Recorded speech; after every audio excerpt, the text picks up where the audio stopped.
Ciao, I'm Andrew Cotto, Editor-in-Chief and co-founder of Appetito Magazine, and this is the Appetito Magazine podcast debut.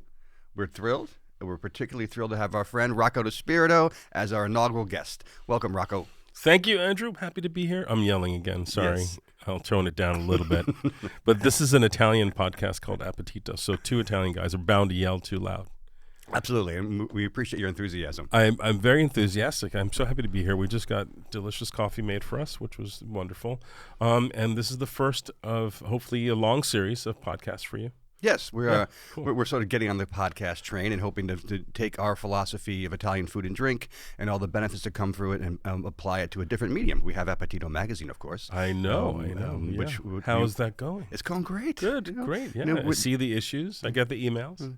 Being the only Italian food and drink magazine in America is kind of an advantage. Isn't that amazing? It is amazing. That it's the only one. Yeah. But if you look at social, there are plenty of Italian people on social, or Italian influencers, or Italian chefs, or people who love Italian. So the love for Italian food hasn't diminished. Absolutely not.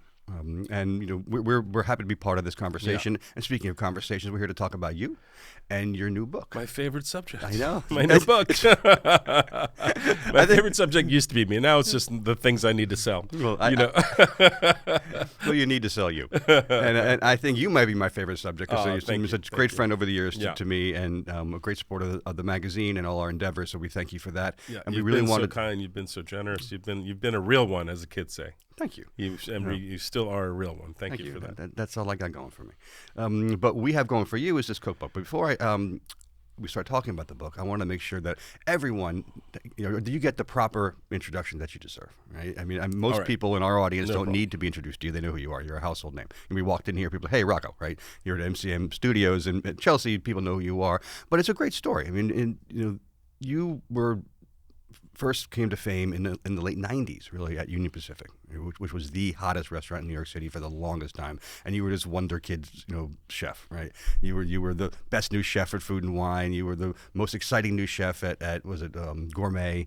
You started all these accolades started coming at you really fast. You became the first reality TV star in America, which is a great accomplishment. Right? The restaurant, on NBC, right? in the early aughts, starred you.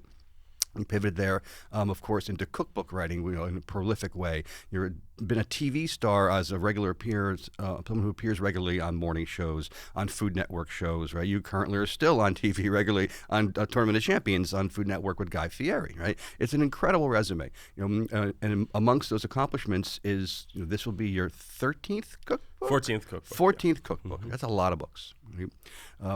This one in particular is really impressive, and we'll get to the story behind it in a minute. But I wanted to sort of share with our viewers, our listeners, I guess they are. I got to pick my medium. Well, it might be both, since podcasts have now married the art of sound and visuals. Everyday Delicious is Rocco's 14th book. Right? It's coming out in April. Right? April 30th. April 30th. It's available for pre-order now. We have a moment about pre-order? Last book I published was March 2020. I can't tell I'm not going to need to tell you how that went. Since March 2020, pre-orders have become the thing. You have to pre-order a book these days because without those pre-sales, I guess there's another pandemic coming. I'm not sure what happens, but all I've been hearing about is the pre-orders. So if I'm lucky enough to have you guys watching this, please pre-order the book. Thank you. Yes. Thank you. Please do. That's my big pitch. Go to Amazon or Target or whoever or wherever. Or your local bookstore. Or your local terrific I'm sure bookstore. Rizzoli has it here in New York. Bookmark Shop. Yes, in Brooklyn, where I'm having an event. Thanks to you. Oh, great! Yeah. I'll be there. Yeah, thank you. The introduction is lovely, right? Great thank picture, you so much. Of course, yeah. Right? There's a rather. I was only about 40 hours of retouching, so it's the last one was 30. So, I don't know if it's going up or down, but you look good. Congratulate them on the work. Thank you. I will. Yeah. But the introduction is a really eloquent little essay about the philosophy behind this book and where it was born from. Yeah. And I won't read the whole thing to everyone, but the first paragraph really captures it. So, in its own way, food is a language we use to express our life stories through every phase, twist, and turn. The dishes we cook tell the story of where we come from, the people we hold dear, and the moments of hardship or abundance. We tell the stories of the winter when we didn't have enough time, and the summer when we had too much time. We tell the stories of the people we've lost and gained, the experiences that shaped us, the year we saw the world, and the year we saw only our apartment. And it sort of goes on with that sentiment in mind about the importance of food. And then one of the things that we really want to spend some time really exploring here with you today is the impetus for this book. Now, I can provide some background here, knowing that this book was intended to be another keto book. That's correct? right. Which you have a series of them. You have Yes. you have a whole. Your Yes. books cover the gamut of cuisines. Yeah, right? it would have been my 10th health and wellness Health related and wellness book, Yeah. right, which is great. We're all about health and wellness, right? But you pivoted from that, and please tell us why. Yeah, so the big pivot came from, the realization that comes from being at home. Some people would say stuck at home. I personally enjoyed being at home a great deal with my family. And, really having to focus on the 3 meals that you're cooking, or 4 or 5 or 6 meals that you're cooking on a daily basis, or sometimes one big meal that you ate for 5 days. And understanding how it remains magical, it remains transformative, it tells a story, it is in some cases the only magic you'll feel that day, and also to this day restorative. It restores your faith in humanity, your hope in the world and people around you, and I was sort of reminded that people love to feel joy from food, and so that writing another book about the keto diet, which is obviously a tremendously successful diet and works really well, probably wasn't the appropriate subject matter for this moment for me and this moment in time. I didn't at the time know it was going to take me 4 years to get it to publishing, but these books take a lot of time. So there was a big pivot from a keto comfort diet to Everyday Delicious, which is a book about foods that spark joy, to borrow a phrase, foods that make you feel something deep down inside, and remind you that the world we live in, despite the chaos and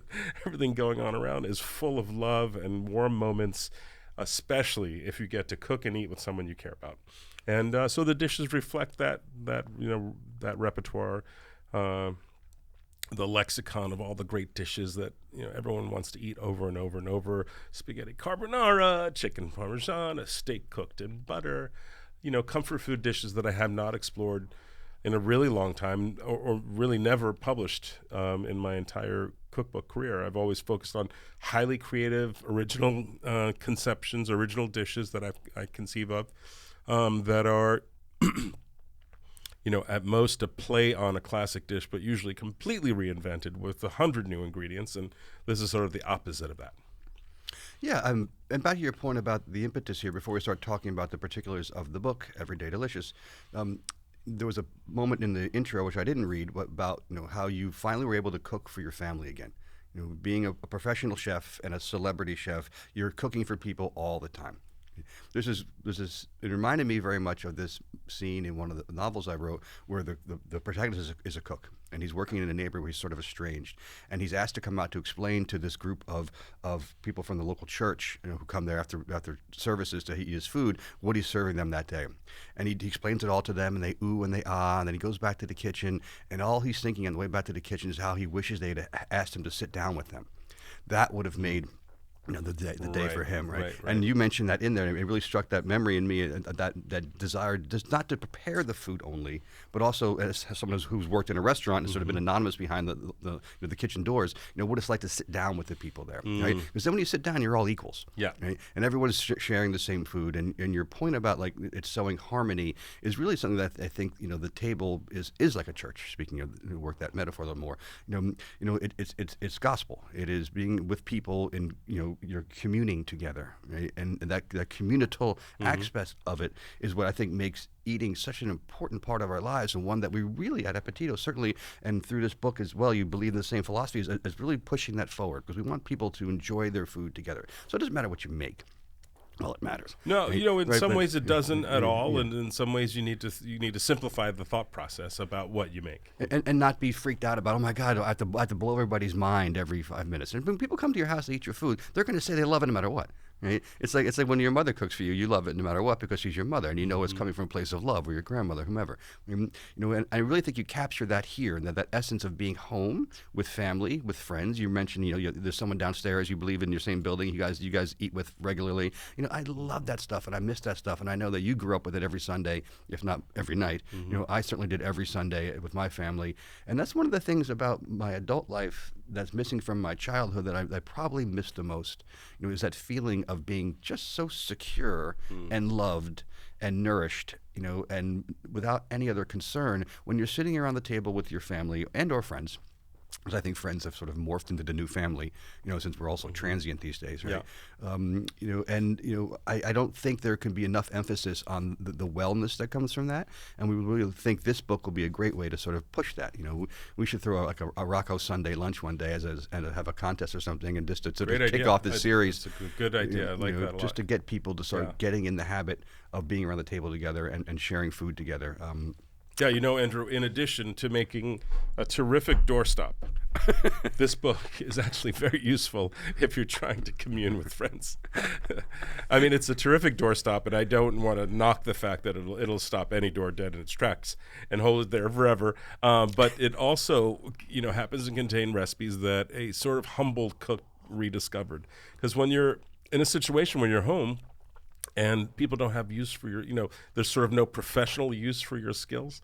It's a little humbling. And then you realize, oh, wow, this skill happens to be a terrific skill at home, too. And look, everyone here is really happy I'm cooking. And I get to sit down. And enjoy it with them. And, as chefs, we sometimes forget that. Do you ever find yourself cooking and serving and then going right back to the kitchen, forgetting to sit down? I do that all the time. And my friends and family will be like, are you going to sit down? Are you going to sit down? We're not going to eat without you. So it sort of was a wonderful time for me in that it reminded me these people love you. They want to sit with you and eat and enjoy this, the fruits of your labor, and not necessarily talk about the food the whole time, but just be there present with you, living in this moment. And wow, that these are lessons we all need to be reminded of, and I think you're always talking about it, and you're always inviting people to sit down and join you, and hopefully the recipes in the book will serve as some sort of inspiration for you to try them and get a moment with your family and friends. We're all surrounded by people all the time, and this is the way to what's the word I'm looking for, Andrew, to capture them and make magic happen. Agreed. And the idea of being together also, we can't stress this enough, and I know I'm being a little bit redundant here, but that wellness that comes from it is something that I think we really have to keep hammering on, because it does provide that. There is a health and wellness component to food in general, of course, because if you eat healthy, etc. But it's beyond that, right? Italian food lends itself to that health and wellness. It's so inherently so healthy, well built. It's so well thought out. The construction there is in place, right? But also Italians do very well is appreciate that time together. And I think that's one of the things in America. Even Italian Americans, we really need to start doing more is being more present when we eat, right? I think that we had this really great health and wellness expert, Mariana Cuomo Meyer, she's a certified health and wellness expert. She writes for Appetito, and I'm certified too. You know that, right? Yeah. Yes. We'll get to that later. And she writes pieces for us about this all often, reminding people, hey, during the holidays, get out of the house and move your body a little bit. But also one of the things she really does great is try to encourage people to appreciate that moment when you're eating, whether you're by yourself, right, or you're with other people, and not have your phone there, not multitasking. I mean, I think people eat at their desk. Yeah. Or people walking down the street, slurping down food. Yeah. It's obviously that might be the necessary for the times in which we live, where we have to work so hard, etc. But if you can just find time to plan your meals carefully, what you cook, of course, is important, but just making sure that time that you're present, in the moment, there's incredible benefits. I mean, you get to eat 3 times a day if you want, right? Maybe more, apparently. Yeah. Right. And if you can, I like the 1 pot 6 times a day plan. That's a yeah, good plan. I love that you too. Make a big pot of something delicious. They just and keep going back. Eating every 20 minutes, every 40 minutes. Yeah, and then like 5 days later, like, okay, I can eat something else now. You want to exactly. Don't give up till that pot is empty. Don't believe I have a pot on my stove right now. Yeah. So yes, I won't Yeah, but belabor it's it, but super I belabor therapeutic. But it is. there's a lot to be said about it. And I guess the health and wellness component of this book, although it's not the scientific diet information I normally provide and write about, and the macros aren't calculated and the calories aren't written out for you. If you get to enjoy one or two more moments than you would have with friends and family, people you love, people who are around you every day, you get to realize how much you appreciate them over a meal. That's going to have tremendously therapeutic properties and value, and heart, mind, and soul. There's no question about it. And we're going to belabor it pretty soon, but it is a really important point to make. They can always cut it later. It's okay. We can talk about it all we want. They'll edit it out if it's too much. Yeah, possibly. If people are asleep now, then we'll just figure it out. These guys okay, move on. But look at what we do in America. So there's a popular meal plan called Factor, and then if you look at all the influencers, they're always talking about prep. Prep is something is a term you use when you prepare for war, right? It's not cooking. You don't have to plan your meals out carefully with this book. You can just cook. You can just open a page, look at a photo, and say, "Oh, look, this steak looks good. I see garlic, thyme, butter, and a steak." That's all you need to know. You don't really need to even look at the recipe because you can figure out what to do from this, right? I got it. I'm making it tonight. And just cook it for your family and eat it and enjoy it. Let them eat out of a pan. This is the casual Rocco, the least formal Rocco cookbook ever, and the least formal style of cooking. And it's the kind of cooking that people who cook at home who are not professional chefs, it's what they do. Right. I would put myself in that category. So speaking of the book, right, let's dig into a little bit. First of all, the photographs are fabulous. Thank you so much. Jonathan Pushnick. One of the best photographers. I mean, he is just amazing. Fabulous photographs. It's a tome of a book. You're right. It is a doorstop. There's over 100 recipes in here, but there's also additional stuff too. Sometimes I pick up a cookbook and I feel like I just download a bunch of recipes. Right? This has a lot of additional information up front. How's that look? Good until the coffee until it goes flying. Up front, that sort of helps. Lots of people who want to cook or think they cook well really have so much. Getting a good shot of this? Sell those photos. Jonathan Pushnick and I worked real hard on these. When we shoot, he's shot, 8 books of mine now, and we stand there under the lights, for days, sometimes 10 days, and we build every plate. We plate everything. I cook everything right next to where he's shooting. I plate it. He helps me set it up so it looks good on camera. And it's a real labor of love. We love these. We love taking these photos. And I'm glad that you noticed that they're special because I think it really sells the book. I think it makes the book very usable. That's why food is so big on Instagram, right? Visuals and food really work together. Yeah. It's food's so amazing that it works on every sensory level. But people often don't appreciate the visual of food. Right. We think the smell, of course, first, the aroma, right? But the way it looks is a huge part. Right? And these are really beautiful photographs. And I was saying that. This book has additional information. What's called bonus information. Right? That comes from a chef. That's so useful. The time you appeared with me during the pandemic at one of my book release parties. We were that beautiful loft down in Red Hook, right? From Peter at the Bogota motorcycle shop. Yes, the motorcycle shop. I remember. And we shot that live. And you made us. And these guys are great chefs. I think I'm a good cook, right? In this beautiful loft, you made us carbonara and bistecca fiorentina.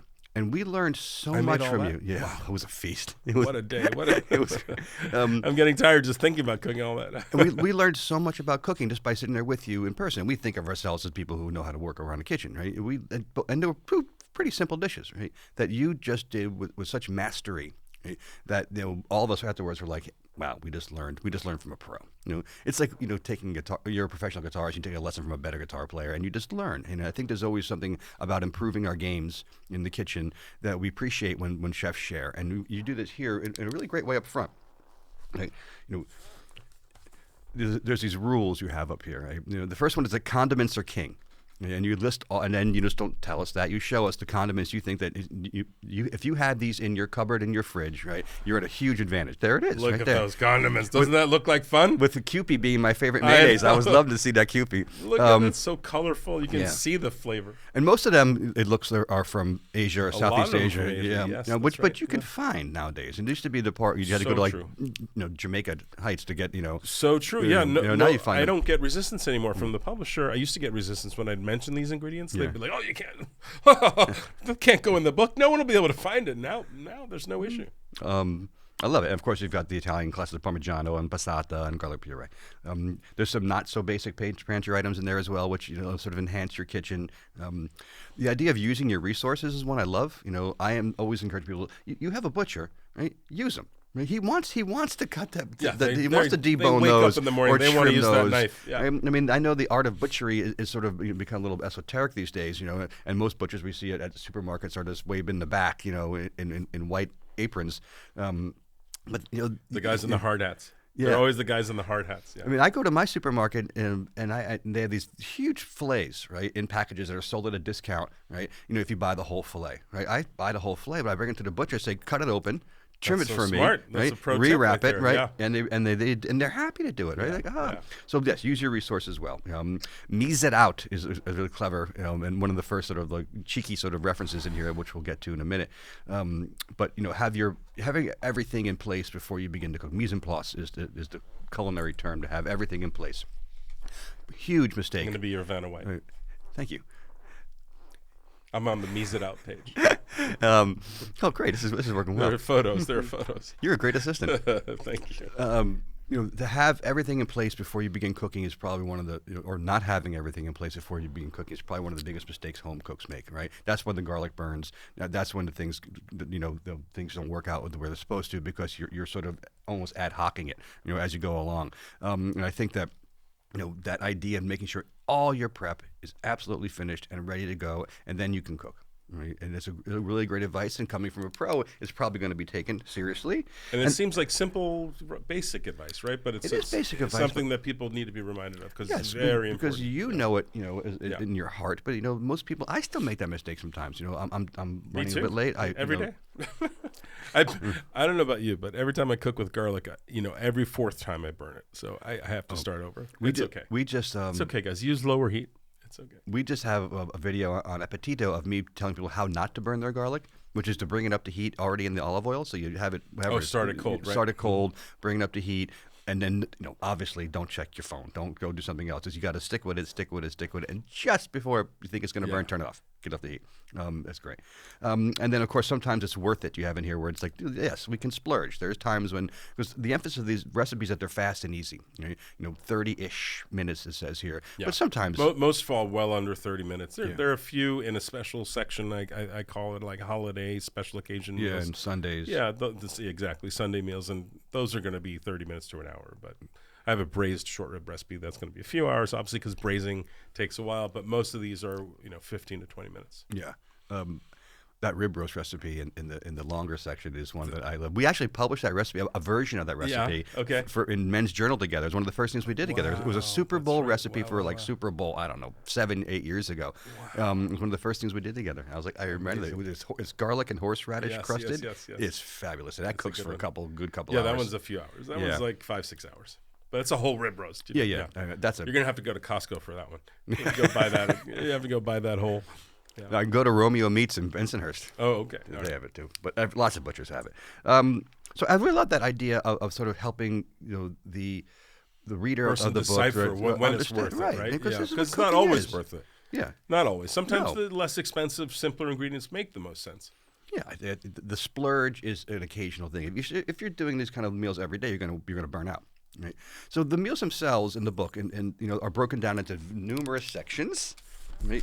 Many, and they really run the gamut of global cuisine, which I think is a tribute to your skill as a chef and your philosophy as a human being, and also my knowledge of what people like. So I know that I was born and raised in an Italian family, I've cooked Italian food a long time, but people love Southeast Asian food, people love Japanese food, people love classic American dishes.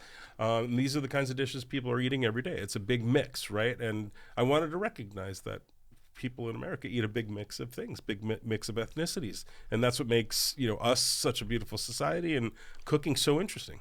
Agreed, and I think it's a real tribute to your outlook on cooking and also life, and that's very inclusive. Right? And you cover cuisines from Southeast Asia, from Asia itself, Latin America. There's a great Peruvian dish in here I saw. There's German to schnitzel, right? It really, of course, Americana food and obviously Italian food too. And it really, with the Italian food being the highlight here, is there an Italian food version of this book, like a? No, but maybe that'll be Everyday Delicious too, Italiano. Tutto giorno no, delicioso. Everyday Delicious, Appetito version? Or, Yes, yeah. Okay, yeah. Got it. But it's broken down into really great categories. And again, there's over 100 recipes in this book. You can buy this book and cook the rest of your life. Classic pastas and noodles, crudos, simple fishes, and marinated dishes. I love that. The tinned fish and toast feast. Yeah, a little burro, a little butter, and so sardine. There's a savory seafood. There's sandwiches and big salads. There's perfect poultry. There's a lot of alliteration here in these titles. There's Sunday suppers and mouth-watering meats. So these are categories that are, in my opinion, help people decide what to cook. They say I have chicken. I want to make a chicken dish or a mouth-watering meat. Or I have fish and I want to make a crudo, or I have fish and I want to cook it. So therefore, not a crudo. Or I want a big salad tonight. And the old way of structuring a book, which is appetizer, soup, salad, sandwiches, side dishes, desserts, I don't think works anymore because I'm pretty sure no one cooks like that. When you cook, do you say, oh, my menu, let's see, what's the appetizer, what's the side dish, what's the soup, what's the salad? No one does that. That's a really antiquated way of organizing a book. So I wanted the table of contents, to be organized in a intuitive, natural way so that people can use the table of contents more easily. For me, the table of contents is the most important section of the book. Mm-hmm. We spent a lot of time coming up with the names and the sections and the way and the organizational thought behind it. And I'm glad that I was allowed, by the way, by the publisher, to organize it this way instead of the traditional. Because I think when you open this book, you'll find it to be more intuitive. That's a great point. Yeah.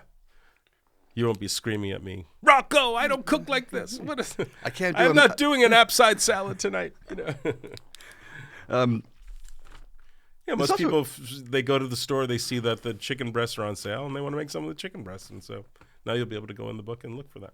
Great point. Yeah. I mean, it is incredibly user-friendly. It's also quite cheeky. Yes, a little bit cheek going on. There's a lot of fun sort of being had here with this, which is good because lots of times cookbooks can come off as very serious. That you must read them word for word and adhere to every single requirement, or you're going to be punished by somebody somewhere. Some of the cheekier names I wanted to cover there's the OG spaghetti carbonara. Yes. And that's probably the first time that OG and spaghetti carbonara have ever been put together in the same phrase. Yeah, I wonder, right? Because there's so much debate over what is the original version of spaghetti carbonara. And, I think you and I will agree that most of the times it's, pasta, egg yolk, and pecorino, right? And guanciale, right? 4 ingredients. And then, you'll see people putting in Parmigiano Reggiano and egg whites and bacon and ham. And Tony in England, the great chef Tony in England, I guess what did they ask her? They asked him to put in his spaghetti carbonara. She said, if you put some ham in there, it'll be like a proper British carbonara. And remember his answer wasn't, if my grandmother had wheels, she'd be a bike. What does that have to do with carbonara? So I kind of wanted to distinguish carbonara and make sure you knew what the OG version was, the original gangsta version was. And I think I'll get no arguments on those 4 ingredients. So it's not the one that the New York Times just published that has like a smoky tomato essence to it? New York Times can do no wrong. Oh, of course not. They are great. Yes, but smoky tomato sauce works well in that mix of ingredients, but that's definitely not the original. We'll get back to those type of imbroglios in a little bit. There's a spicy salmon salad, not TikTok. Right. So the famous TikTok influencer who had 1 billion views on her spicy salmon salad is very well known. Everybody knows what's in that dish. This is the very different version of a spicy salmon salad. I just wanted you to know that I didn't just copy what she did, although her recipe is great. The ceviche con leche di tigre, yes. Edita made me. Yes. So a good friend of mine, Edita Robertson, who's from Peru, made me life-changing ceviche 25, 30 years ago. She was the second woman who made me life-changing ceviche. The first one was my best friend Robert's mom, who's from Ecuador. So these 2 ladies from Ecuador and Peru, the capitals of ceviche, have formed my ceviche world with these incredible dishes, and that is one of them. And leche de tigre is this white, milky liquid that you make by blending fish with garlic and a little bit of the ceviche juice, and it's just absolutely delicious and totally worth the effort. I see that the Robert's mom is there follows that too. Yeah.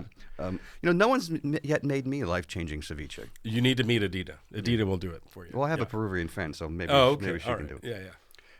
If they haven't made you ceviche already, you need to question everything. Okay. I think I've been doing too much of the cooking. Okay. Guy, shout out to Guy. Guy's Ranch Kitchen wedge salad with smoked brisket. A shout out to Guy Fieri, whose show you're on. Exactly. So yeah, I mean, every dish tells a story. There's a moment for each dish. The conception of each dish happened in a particular,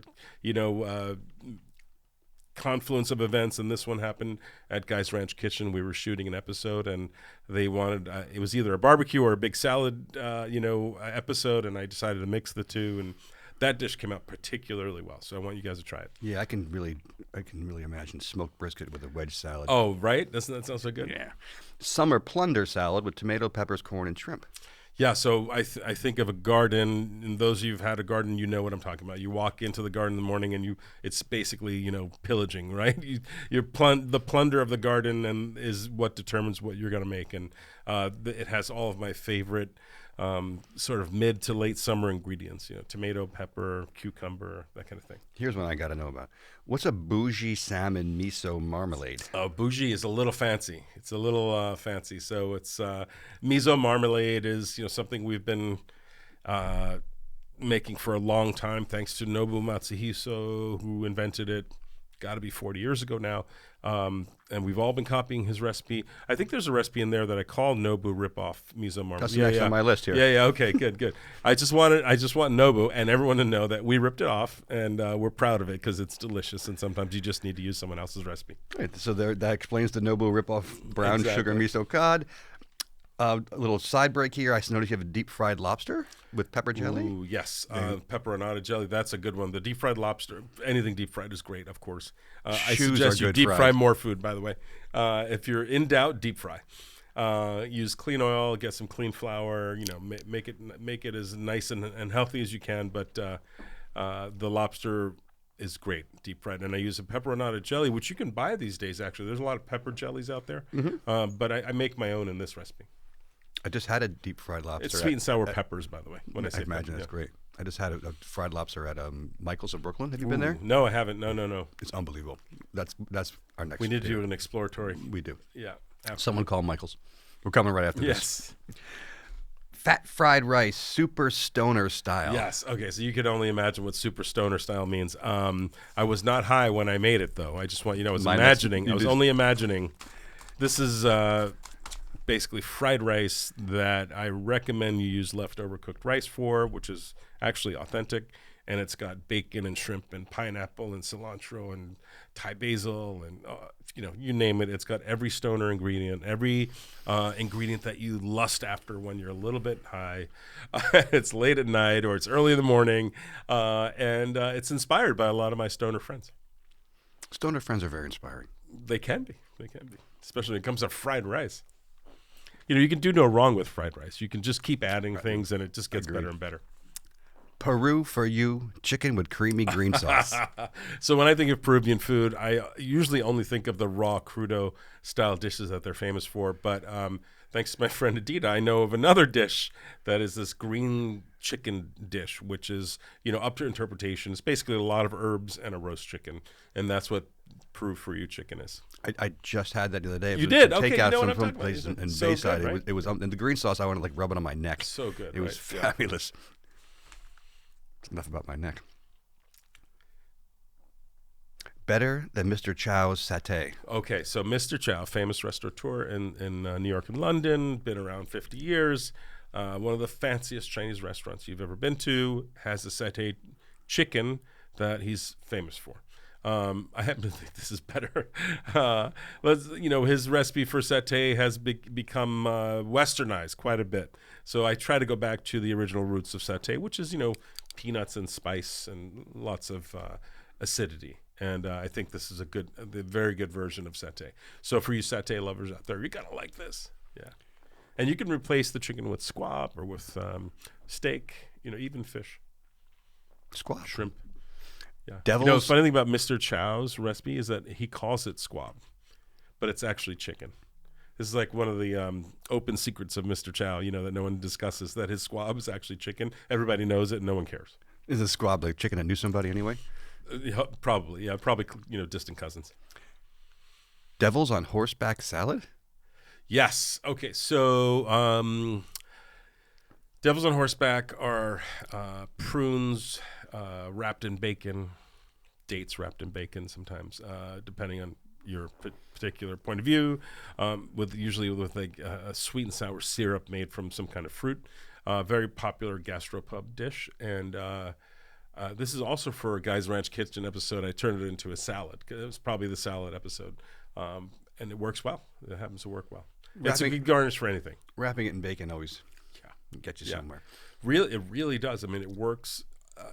I have to tell you, I can't tell you how many times I've been saved by the addition of bacon to a dish. Yeah. Then you fry it. Yeah. Good. So again, over 100 recipes. Running the gamut. Lots of recipes. Yeah. There's even there's a Bloody Mary in there that has a mini cheeseburger on a skewer. So there's one cocktail in here, and it has a hamburger as a garnish. It has a hamburger in addition to like 40 other things. It's got a hamburger and shrimp cocktail and like a roast chicken, I think. And it's got everything. And the glass is wrapped in bacon. Do they keep the picture? Yes, they did. Here we go. Just to show you that there's some things that are fun in here, Wow, that's like a buffet. It's got everything. Exactly. It's got like a Vegas buffet on skewers, which is so fun. Awesome. Okay. Here's where we're going to get controversial. Okay. You ready for the tough? There's controversy? Sure. Probing question. Yeah, okay, yeah. So you have chicken, you have Alfredo in here. Yes. Right? And returning to the point earlier about how people were freaking out about the New York Times article for carbonara, the recipe for carbonara that had some smoky tomato component to it. Right? Chicken Alfredo is one of those things, or just pasta Alfredo is one of those things. You have it with chicken here. Yeah. It's just one of the things that sets people's hair on fire, particularly Italian people's hair on fire. Yes, right? Particularly because I think it's probably the I call it American. It's like the absolute center of the universe for that Italian angst about American interpretations of Italian food. Right? You see the Italian people freaking out. Tell me it doesn't look good. It does look good. It's gonna be good. That's the problem. I mean, it's the a problem with Roman these unoriginal dish. dishes. Well, there's debate, right, over whether or not it was invented at Alfredo in Rome or not. And, Alfredo is just butter and parm, basically, mixed together. There's no cream. I happen to think it's delicious. I made it for my extended family, like 30 people, a couple of years ago now, 2 years ago, April, and they were blown away. They said, "This is you've cooked for us for so many holidays. This is one of the best dishes you've ever made." So it's. I'm like, "Are you kidding me? I've made you so many original creations that, they have uni and lobster and caviar, and this garbage is what you like." Well, turns out this is a very pleasing dish for most people. And it's butter, Parmesan, noodle. Fresh noodle I use, and egg noodle. It's a great time to use an egg noodle. It's a great point. Great, we should tell people why does that work in this dish? We think it's the way it reacts to the cream, the mouthfeel. But it's not cream. I'm sorry, the butter and parm. Right. Which is a big difference. The creaminess. But I put heavy cream in this one. Oh, you do? Which is really scandalous. And that is scandalous. Yeah, sacrilege. I think I might have to walk out of here. Very American. American. And then that's the big... A whiskey and a soda. That's the big... the turn off for the Italians is the cream, right? The addition of the cream is what just makes them bonkers.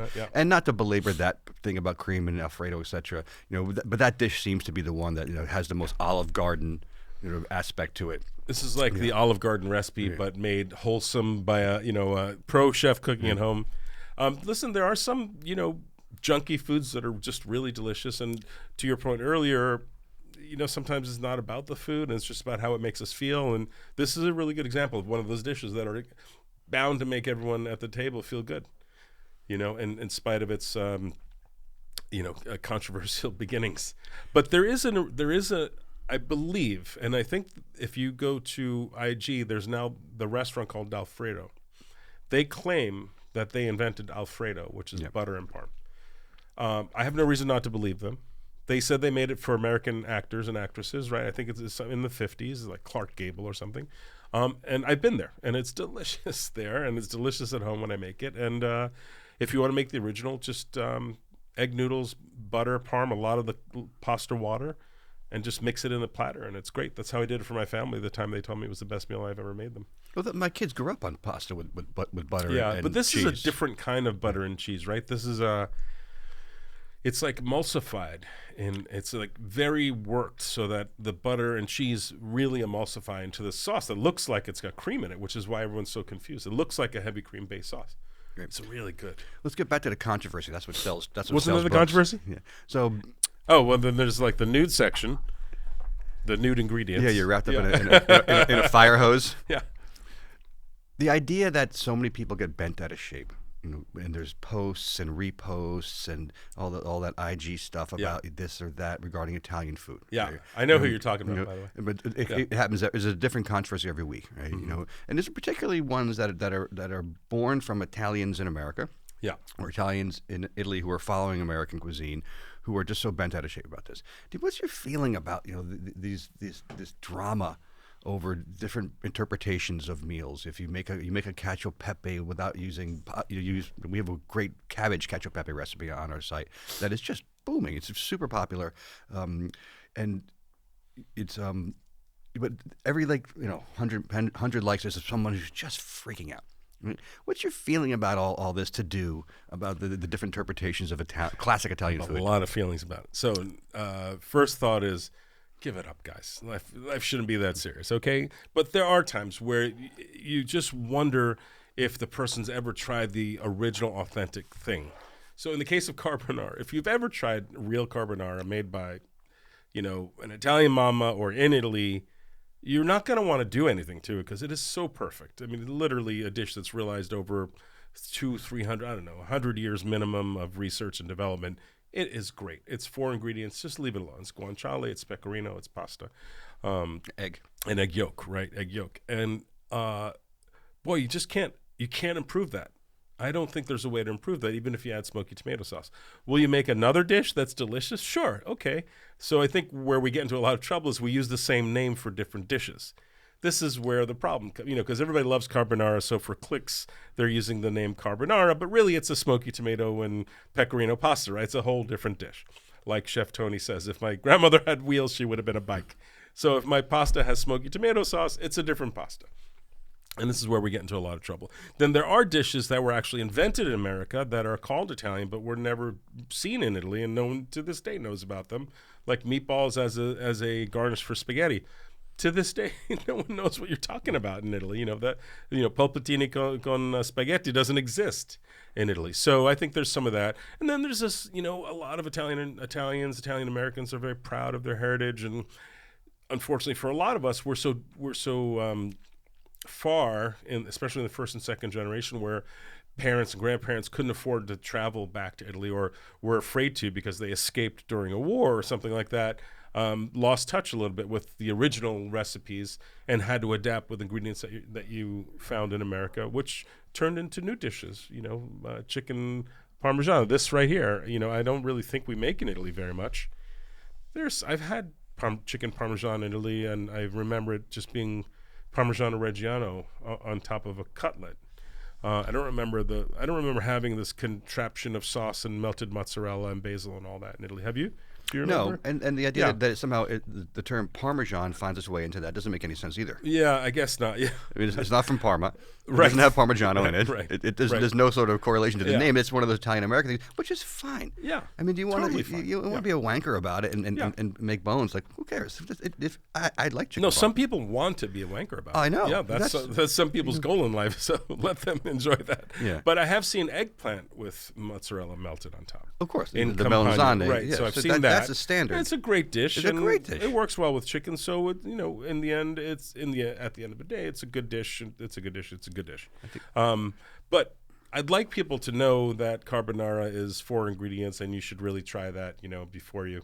I'd like people to know cacio e pepe is made with pecorino or sheep's milk cheese, cacio and pepe, and it's 3 ingredients. I'd like you to try that before you start inventing 17 new versions of the dish. I'm sure it's great with cabbage. It makes so much sense, but then it's a different dish.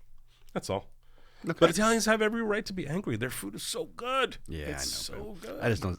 I agree that they have. Think about this. So in America, we're reinventing, reinventing all the time. We're creating new technologies. We're doing new things. In Italy, we don't need to do anything. It's perfect already. We've done all that, and we're at the end of that journey.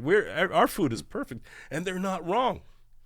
They're not wrong. It's not like other societies or populations or socioeconomic groups that think their shit is perfect, but it isn't. They actually have perfect food. So go enjoy the original stuff. At least know what it is before you reinvent All right, it. fair enough. I think we're about out of time here. One thing though, before we put that argument to bed, I'm open-minded. I'm like, whatever you want to do. I do have one rule. Maybe you have one too. Lamb chops and mint jelly. What is that from? Yeah, I still don't understand the origin. I I've will, never I looked will it up. fight Yeah. like a Yeah. bitter Italian. Yeah. If someone tries to put mint jelly on my lamb chops. Especially that like fluorescent green stuff. Or yeah. No, I know. So I had to put that in there. Yeah. And I people used know. to serve that, and at one of the first restaurants I worked in, it was like a mainstay on the menu, and I was in charge of putting the mint jelly in the little souffle cups. That was one of my jobs, so I had to do that, like 100 of those a day. Oh, torture. Yeah. So the book is available for pre-order. Pre-order, yes. Every day Pre-order delicious. is everything, guys. Don't wait till April. It comes out April 30th, and I'll be out there, doing my usual rounds on Good Morning America and the shows, and we have a lot of book signing stops planned. I know we have one in Pennsylvania at a casino that is like the heart of an Italian-American community there.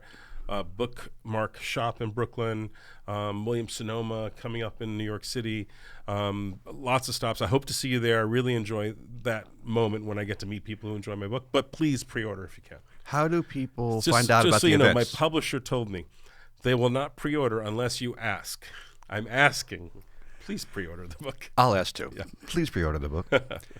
How do people apparently find out your life or schedule? death. I mean, because there's a big We'll TV be schedule. publishing. We'll be You'll publishing a schedule soon. So it publishes where? On my IG, Rocco DiSpirito, so- Rocco DiSpirito on IG and TikTok. So if you don't already follow Rocco, which I'm sure you Please do. follow. Please pre-order. And then we're going to try and do an event together somewhere in New York Yes, City again. for sure. Um, Hopefully the 92nd Street Y. I would love it. I want to thank you for your time today, Thank you. having you It's on the really a inaugural edition Yes, of this is our the first- Appetito podcast. Yeah, It's, and the first interview about my book. Yeah. Hey. So it's a win-win. Thanks, Rock. Thank you, Andrew Cotto. Thank you. Thank you, Appetito. Thank you all for joining us on the Appetito podcast. We'll catch you next episode and see you soon. Ciao, ciao.